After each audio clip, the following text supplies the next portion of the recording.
శ్రీ గురుభ్యో నమ. నమశివాయ చ నమశివాయ.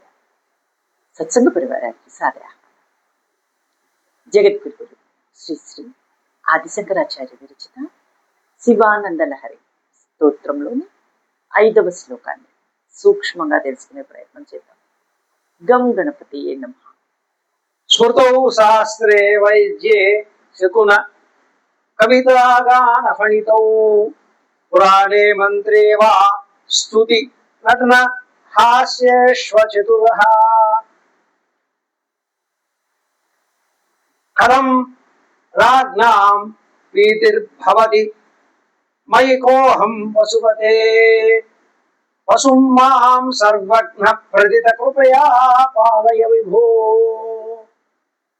నమశివాయ చ నమశివాయ.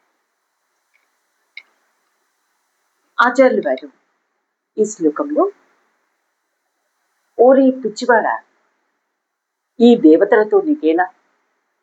వీరు ఎన్నడో ఫలములనిచ్చుదట, అదియు కన్నులకు కానరాదు. ఓ పశుపతి ఉన్నాడు, ఆయనను ఆశ్రయిస్తే ప్రత్యక్ష ఫలములు వెంటనే ఇచ్చును.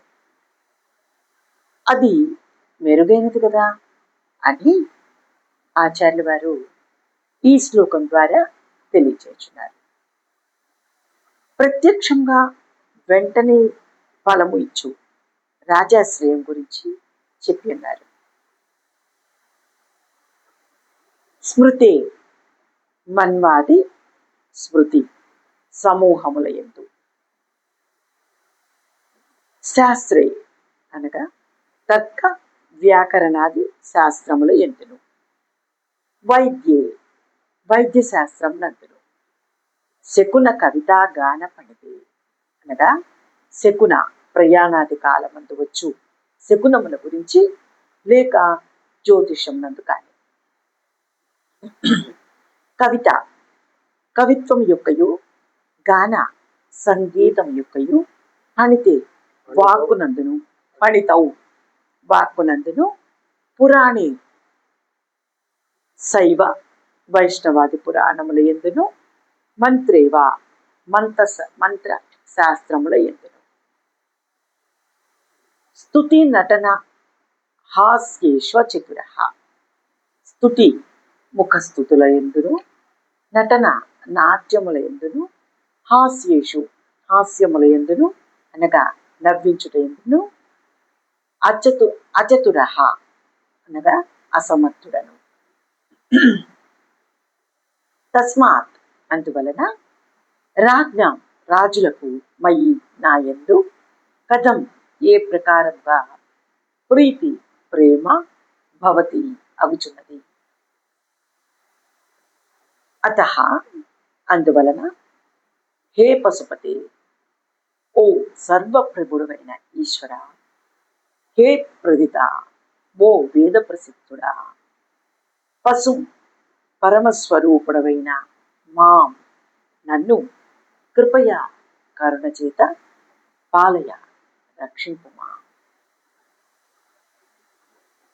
తాత్పర్యమేమనగా, సర్వజ్ఞుండవైన ఓ ఈశ్వర, శాస్త్ర పాండిత్యము లేదు, వైద్యము చేత కాదు, కవిత్వం చెప్పలేను, సంగీత గానం పాడలేను, పురాణం చదవలేను, మంత్రములు ఎరుగను, ఆటపాటల యందు నేర్పు లేదు,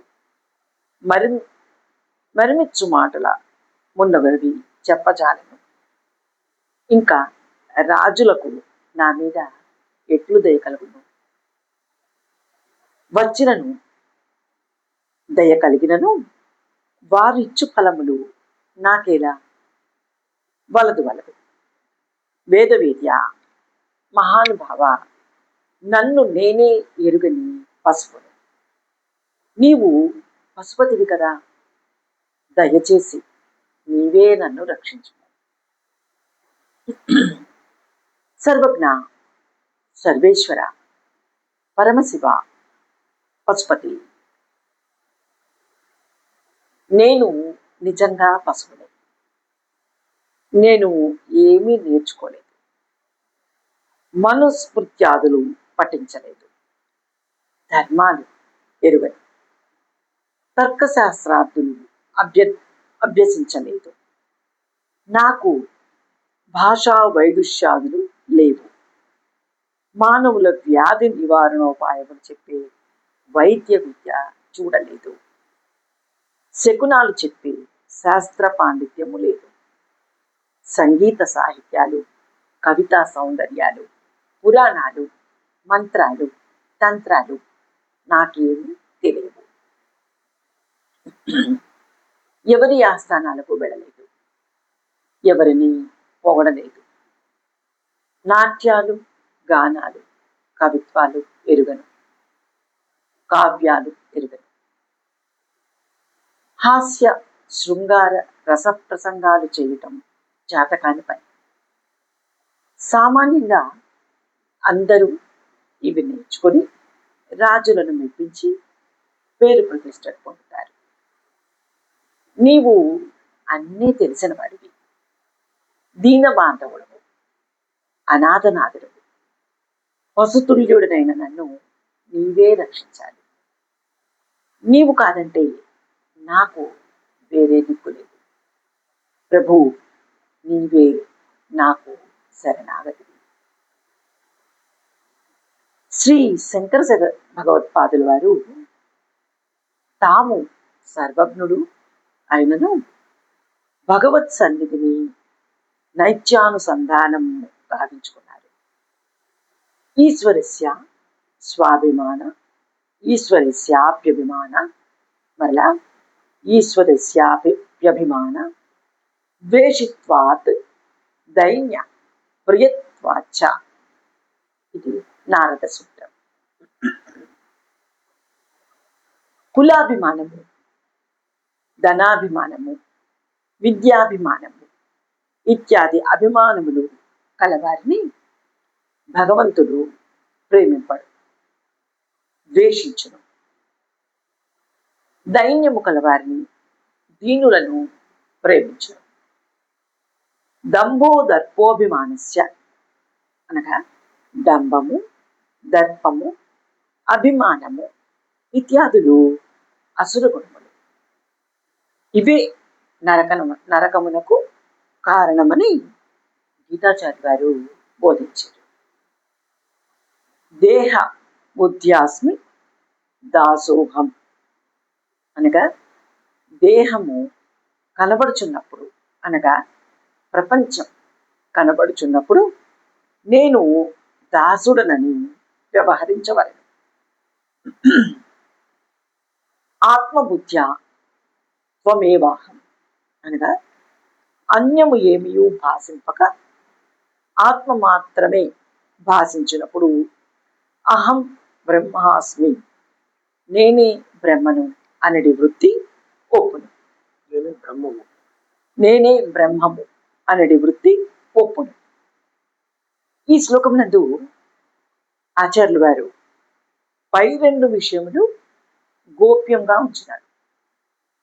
ప్రపంచ సంగతి చెప్పి ఉన్నారు. పశుపతికి ఆత్మార్పణం చేయమని రెండవది చెప్పి ఉన్నారు. ఐక్యం తయోహో లక్షితయోహో నా వాచ్యయోహో. వాచ్యార్థమునందు అభేదము ఒప్పదు, లక్ష్యార్థమునందే అది ఒప్పును అని శాస్త్ర నిర్ణయం. వాచ్యార్థము అనగా వాక్కుచే సూచింపబడినది అని అర్థం. అర్థమే ప్రామాణికం. దీనిలో ఎలాంటి గూఢార్థాలు, వక్రార్థాలు ఉండవు. దీనిని కలిగించే శక్తిని అభేదాశక్తి అందరు, అభిధాశక్తి అందరు. వినాయక స్వామి వారికి కుడుపులు నైవేద్యంగా పెట్టుము. ఇక్కడ వాచ్యార్థం భేదం లేని అభేదంగా ఉంటుంది. ఇక లక్ష్యార్థం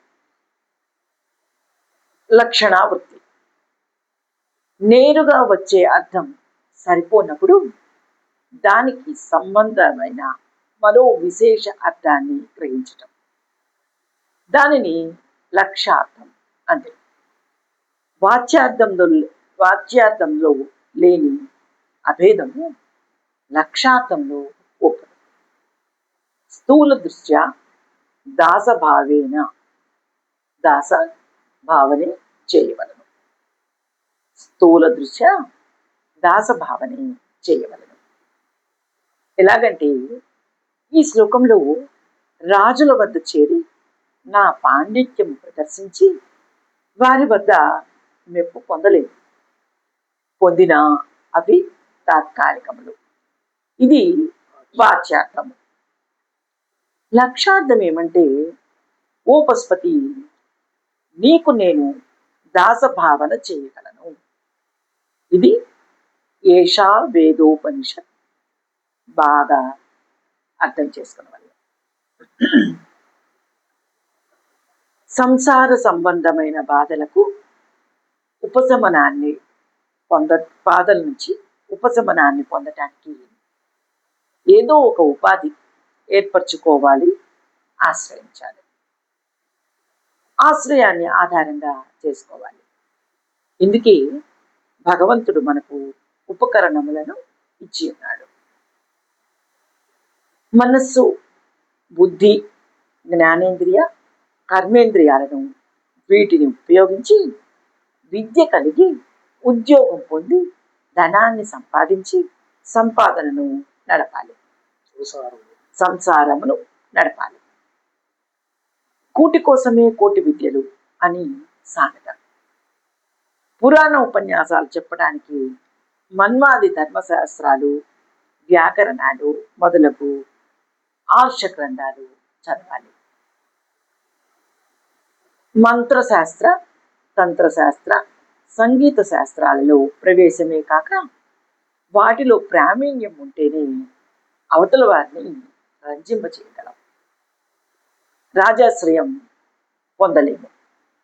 ఒకవేళ విద్యలలో ప్రావీణ్యం పొంది విద్యాగర్వం, ధనమదం కలిగితే పరమేశ్వరుని కృపకు దూరం అవుతాం. పరమేశ్వరుని మెప్పించాలంటే తన విద్యలు ఎంత, తానెంత. శ్రీకాళహస్తి క్షేత్రంలో సాలీడు తన విద్యను పరమేశ్వరి లింగంపై ఆచ్ఛాదన చేసింది. ఏనుగు, పాము తమ యొక్క నైపుణ్యాలను ప్రదర్శించి శివలింగమును అర్చించారు, అర్పణ కాబడ్డారు. అప్పుడే ఈశ్వరుడు సంతోషించబడ్డాడు. మనం పశువులమైతే పరమేశ్వరుడు పశుపతి, మనల్ని జాగ్రత్తగా కాపాడే కాపరివాడు అన్నమాట. కావున అటువంటి పశుపతిని సేవించటానికి, ధరించటానికి ఏ శాస్త్రాలు, పాండిత్యాలు, వేద శాస్త్రాలు అవసరం లేదు. భక్త కన్నప్ప ఏం చదివాడు? శివలింగమే ఈశ్వరుడని నమ్మాడు. కన్నుకు కన్ను అని అర్పించాడు. ఈశ్వర కృపకు పాత్రుడైనాడు. శరణాగత లక్షణమే ప్రధానం.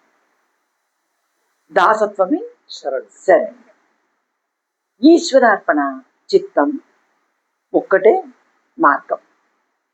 ఈశ్వరార్పణ చిత్తం ఒకటే మార్గం. మిగతా విద్య, విజ్ఞానాలు పరమేశ్వరుని మెప్పించలేవు.